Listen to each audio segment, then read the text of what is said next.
دوستوں capital insight کے ایک نئے پروگرام کے ساتھ رانا عثمان مظفر اور محمد ظریف آپ کی خدمت میں حاضر ہے۔ آج کے پروگرام میں جو ہم سٹوری بریک کرنے جا رہے ہیں وہ ہے وزارت داخلہ سے متعلق، اور وزارت داخلہ میں جعلی لائسنس کا اجرا جو تھا وہ ہو رہا تھا، اور میں نے اور ظریف نے اس کو بے نقاب کیا، اور اب ایف آئی اے نے کارروائی کی، اور ایف آئی اے کی کارروائی کے بعد ملزم کو بھی گرفتار کر لیا گیا ہے۔ لیکن وہ ایجنٹس جو ہیں جو اسلحہ لائسنس اس شخص کو دیتے تھے وہ تاحال گرفتار نہیں ہوئے۔ ان کے خلاف کارروائی کا کہا جا رہا ہے کہ کارروائی کی جائے گی، لیکن مجھے تو کارروائی مشکل ہی لگتی ہے۔ ظریف، جیسے کہ صورتحال بنتی جا رہی ہے اور وزارت داخلہ میں اتنا سیکیورٹی اس میں کلیئرنس چاہیے ہوتی ہے داخل ہونے کے لیے، لیکن اس وزارت داخلہ منسٹری میں بندہ بیٹھا ہوا جو دونوں دیکھیے یہ اسلحہ لائسنس کا یہ ایک بڑا اسکینڈل ہے رانا عثمان، اور اس بڑے اسکینڈل کو رانا عثمان صاحب اور میری یہ سٹوری تھی، فرسٹ انفارمیشن رانا صاحب کی تھی، اس کے بعد فردر ہم نے اس پہ کام کیا تو جو چیزیں آہستہ آہستہ سامنے آئیں، مجھے یقین ہے کہ اس میں بڑے بڑے لوگ بھی ملوث ہوں گے۔ ایک چھوٹا سا بندہ جو ہے وہ اتنی بڑی کارروائی نہیں ڈال سکتا۔ وزارت داخلہ سے جی جو ہے وہ رواں سال اس سال کے 3 مہینوں کا جو ڈیٹا ہے اس کے مطابق جون، اگست اور ستمبر، ان 3 مہینوں میں 175 جو لائسنس ہیں وہ جعلی لائسنس جو ہیں وہ لوگوں کو جاری ہوئے، اور یہ جعلی لائسنس جو جاری ہوئے ہیں جن افراد کو، ان میں 22 افراد ایسے تھے جو کرمنل تھے، جو دہشت گرد تھے، جو ریکارڈ یافتہ تھے، لوگوں کو مطلوب تھے۔ تو آپ بتائیں رانا صاحب، جب اس طرح کے لائسنس جاری ہوں گے تو آپ کیا سمجھتے ہیں کہ اس ملک میں کون محفوظ رہے گا؟ دیکھیں ظریف، جیسا کہ ابھی تو یہ چھوٹا سا ایک اسکینڈل ہے جو سامنے آیا ہے کہ 175 کے قریب، اس کی تعداد بہت زیادہ ہو سکتی ہے، اور وہ بڑی دیر کا تعینات تھا۔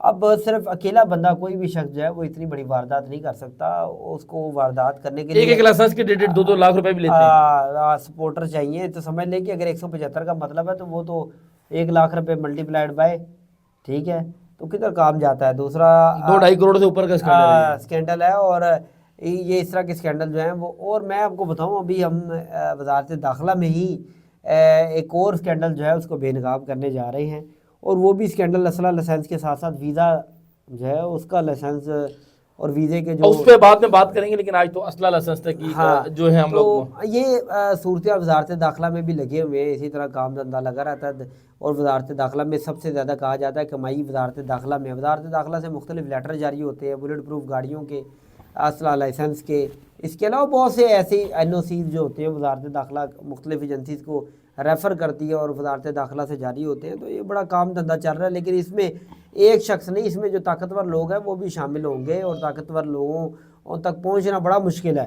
اور آپ جیسا کہ کہہ رہے ہیں کہ وہ جو ایجنٹ ہیں جنہوں نے اسلحہ لائسنس اس شخص کو دیے 175، کیا ان کے خلاف کوئی کارروائی ہوئی؟ نہیں ہوئی کارروائی۔ کیوں کہ اس میں ایک بندہ ملوث ہوتا تو اس کے جو تانے بانے جہاں سے بھی ملے جب تک، اچھا مزے کی بات ہے کہ جب تک ہم خبر نہیں چلائی اس شخص کے خلاف بھی کارروائی نہیں ہو رہی تھی۔ ہاں بالکل، جو ہے اس شخص، یہ اسی شخص، اس کا اسکینڈل بھی بے نقاب ہوا، اس نے اسٹیٹمنٹ بھی دی، اور اس نے اس کے باوجود یہ کام کرتا رہا اطرافی، اور اسی سیٹ پر قائم رہا۔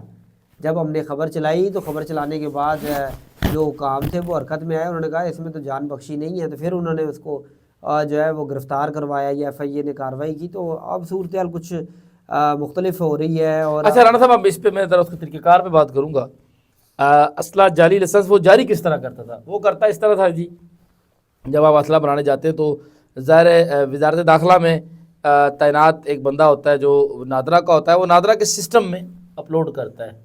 اچھا یہ بھی ایک فرسودہ نظام ہے کہ جی وزارت داخلہ ہی جاری کر دینا، جی نہیں جی، نادرا کے پاس جانا لازمی ہے۔ وہ نادرا کے ایک سافٹ ویئر ہے، اس میں جو ہے نادرا کے ایک ملازم جو یہاں پہ تعینات تھا، راجہ عمار بن نائب، وہ جو ہے وہ فائنل تھا۔ اسی لیے کہتے ہیں کہ ایک شخص کو فائنل اتھارٹی نہیں ہونا چاہیے، چاہے وہ ملک ہو، چاہے وہ کسی بھی جگہ ہو، شہر ہو یا گھر ہو۔ جب ایک ہی شخص کے پاس فل اختیار آئے گا تو وہ اختیارات کا ناجائز استعمال اٹھائے گا۔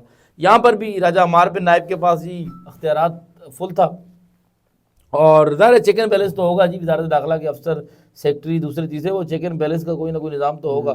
بہرحال جی ہوا کیا جی، پھر اس طرح کہ وہ شخص جو ہے وہ لیٹر اپلوڈ کرتا تھا وزارت داخلہ سے، اپروول لیٹر کی، وہ جو ہے وہ اپلوڈ کرتا تھا نادرا میں۔ جب وہ شخص جاتا تھا، جو شخص جاتا تھا، نادرا والے اس سے فیس لے کے اس کا پروسیجر کر لیا کرتے تھے، تو اگلے کو لائسنس مل جاتا تھا۔ یہاں یہ شخص یہ کرتا تھا کہ اس شخص نے جعلی لیٹر اپلوڈ کر دیتا تھا۔ اب اس جعلی لیٹر کو کوئی پکڑتا نہیں تھا، کیونکہ اپلوڈ کرنے والا یہ شخص ہے، چیک کرنے والا یہ راجہ عمار بن نائب ہے۔ تو جعلی لیٹر اپلوڈ کرنے کے بعد جو ہے جہاں اصلی لیٹر اپلوڈ کرتا تھا وہاں جعلی بھی کر دیتا تھا، اور جعلی لوگوں سے پیسے لے کے دیکھیں جو اصلی لائسنس ہے اس کے بھی اس وقت جو ہے نا وزارت داخلہ میں جو اصلی لائسنس ہے، جو مارکیٹ میں لوگ باتیں کرتے ہیں، لوگ کہتے ہیں کہ جی لاکھ روپے لے کے لائسنس بنتا ہے اس وقت آپ کا 9mm کا جو پسٹل ہے، اور دوسرا جو پسٹل ہے اس کے بارے میں تو کہا جاتا ہے کہ جی وہ 1.5 لاکھ، اور کلاشن کا تو 2.5 سے 3 لاکھ مارکیٹ میں جو لوگ ریٹ کے بتاتے ہیں کہ 3 لاکھ 4 لاکھ 5 لاکھ میں کلاشن کا لائسنس بنتا ہے. تو جو لائسنس بنا ہی غلط ہے تو حساب لگائیں اس پہ کتنے پیسے لیے. اور وہ بتایا جاتا ہے، ذرائع یہ بتاتے ہیں کہ وہ اس شخص کو صرف واٹس ایپ پہ ڈاکومنٹ لوگ بھیجتے تھے اور پیسے بھیجتے تھے، پیسے وصول کرنے والا کوئی اور بندہ تھا، اور جیسے پیسے وصول ہوتے تھے تو فوری لائسنس جو ہے کسی کا بن رہا ہوتا تھا تو اس میں یہ نام ایڈ کر کے اپلوڈ کر دیتا تھا، اور جیسے اپلوڈ ہوتا تھا کہتے تھے جا کے اپنا ڈیمانڈ نوٹ نکال دیں. اب نادرا کے دفتر آپ جائیں گے تو ان کا تو رسپونڈنٹ یہی تھا، تو اب وہ ان کو یہ پتہ لگتا تھا کہ یہی سچ بول رہا ہے، اور باقی اصل میں ہی وزارت داخلہ نے جو ہے نوٹیفیکیشن میں اس کا نام جو اصل لائسنس لینا چاہتا ہے اس کا نام ڈالا ہے اور وہ ڈیمانڈ نوٹ جاری کر دیتے تھے. لیکن اب اسکینڈل بے نقاب ہوا، بے نقاب اس طرح ہوا کہ اب جب دیکھا کہ اتنے لائسنس جاری ہوئے ہیں تو وہ کام جو ہے انہوں نے کہا کہ یار اتنے تو ہم نے جاری نہیں کیے، تو یہ کیسے جاری ہو گئے. پھر انہوں نے اس کی آڈٹ کروایا تو آڈٹ میں یہ چیزیں سامنے آئی کہ 175 ایسے لائسنس ہیں جن کا ریکارڈ ہی موجود نہیں ہے، وہ صرف واٹس ایپ پہ ڈاکومنٹ آتے تھے اور وہ اگلا نام ڈال کے تو پیسے لے کے تو اس کا وہ کر دیتا تھا. اب یہ ایف آئی اے کارروائی کر رہی ہے. اور اچھا یہ ساری خبر جب ٹی وی پہ چلی، رانا صاحب نے بریک کی، پہلے انہوں نے چلائی خبر، تو اکٹھی ہم نے بنائی تھی، پھر میں نے چلائی، پھر اور دیگر دوستوں کو بھی دی، پھر ہمارے دفتر کے سامنے ایڈیٹر جو تھے انہوں نے کہا جی ہم نے دینا ہے کسی کو جی، تو ہم نے کہا دے دو جی، خبر تو ویسی چوری آپ لوگوں نے کر ہی لینی ہے تو چلو کوئی نہیں کر دیں. پھر آگے جو لوگ دوسروں کو بھی ملی، ایک بڑی خبر تھی، لیکن رانا صاحب بڑے افسوس کے ساتھ کہنا پڑ رہا ہے کہ یار ہوگا کیا، یہ جو اس طرح کے جو چھوٹے موٹے کام ہیں، یہ تو چوریاں تو اس ملک میں ہوتی رہتی ہیں لیکن ایکشن نہیں ہوتا پراپر، جو لوگ اوپر بیٹھے ہوئے ہیں وہ کام نہیں. سیکرٹری داخلہ سے آپ نے سوال بھی پوچھا تھا. ہاں سیکرٹری داخلہ سے ہم نے کوشچن پوچھا لیکن انہوں نے جواب نہیں دیا. آپ کو پتہ ہے کہ آج کل جو بیوروکریسی لگی ہوئی ہے وہ بس ان کا ذہن میں یہی ہے کہ ہمیں جنہوں نے لگوایا وہی ہم سے کچھ پوچھ سکتے ہیں. نہ میڈیا پوچھ سکتا ہے، نہ عوام پوچھ سکتی ہے، نہ سبارڈینیٹ پوچھ سکتے ہیں.